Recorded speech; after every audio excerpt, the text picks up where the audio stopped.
Telugu మ్యాట్రిమోనీకి thanks చెప్పాలి. 26 ఏళ్ల క్రితం ఇదే తెలుగు మ్యాట్రిమోనీ ద్వారానే వేళమ్మకి పెళ్లి చేశాం. పెళ్ళంటేనే తెలుగు మ్యాట్రిమోనీనే. అమరావతి పేరుతో చంద్రబాబు ప్రభుత్వం చేస్తున్న స్కాములు అన్నీ ఇన్నీగావు.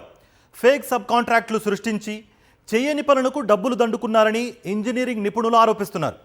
దాన్ని టీడీపీ పెద్దలకు ఎన్నికల ఇంధనం కింద సమకూర్చినందుకు ప్రతిఫలంగా అస్మదీయ కాంట్రాక్టర్లకు రాజధానిలో పనులు కట్టబెట్టి వాటాలు వసూలు చేసుకుంటున్నారని రాజకీయ విశ్లేషకులు, మేధావులు స్పష్టం చేస్తున్నారు. ఇంతకీ ఆ ఫేక్ కాంట్రాక్టులు ఎవరివి, ఎంత విత్డ్రా చేశారు? Watch it. రాజధాని అమరావతిని చంద్రబాబు అవినీతి గనిగా మార్చేశారని, దోచుకో పంచుకో తీసుకో పద్ధతిలో దోచేయడానికి అక్షయ పాత్రగా చేసుకున్నారన్న విమర్శలు వెల్లువెత్తుతున్నాయి.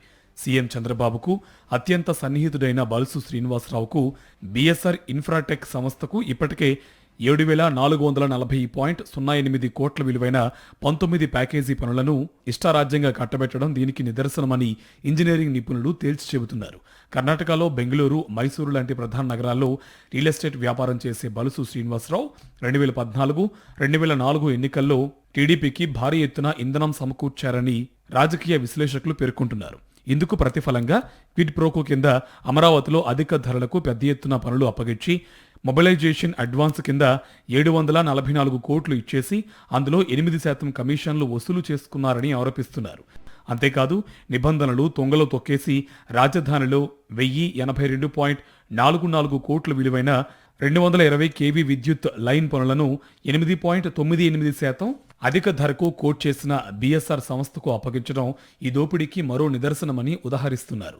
రాజధాని అమరావతి ప్రాంతంలో 26.09 ఎకరాల్లో ఒక్కొక్కటి 6,600 చదరపు అడుగుల నిర్మిత ప్రాంతంలో మంత్రుల కోసం G+1 పద్ధతిలో 35 బంగ్లాలు, 24.13 ఎకరాల్లో ఒక్కొక్కటి 6,745 చదరపు అడుగుల నిర్మిత ప్రాంతంతో హైకోర్టు న్యాయమూర్తుల కోసం G+1 పద్ధతిలో 36 బంగ్లాల నిర్మాణ పనులను 2017-18లో 211.54 కోట్ల రూపాయలకు టెండర్లలో బీఎస్ఆర్కు చంద్రబాబు సర్కార్ కట్టబెట్టింది. 2019 నాటికి 35.18 కోట్ల విలువైన పనులు పూర్తి చేసినట్టు 2023లో కాగ్ ఇచ్చిన నివేదికలో తేల్చింది. అంటే మిగిలిన పని విలువ 176.36 కోట్లు మాత్రమే. కానీ టీడీపీ కూటమి సర్కార్ అధికారంలోకి రాగానే ఈ పని అంచనా వ్యయాన్ని 401.37 కోట్లకు పెంచేసి గత ఏడాది టెండర్ నోటిఫికేషన్ జారీ చేసింది. 419.07 కోట్లకు కోట్ చేసి మళ్లీ బీఎస్ఆర్ సంస్థే ఆ పనులను దక్కించుకోవడం చర్చనీయాంశంగా మారింది.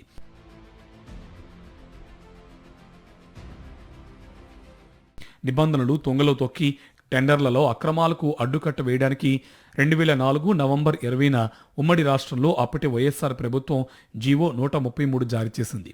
దాని ప్రకారం కాంట్రాక్ట్ విలువ కంటే 5% మించి అధికంగా కాంట్రాక్టర్లు కోట్ చేస్తే ఆ టెండర్ను రద్దు చేయాలి, మళ్లీ టెండర్ పిలవాలి.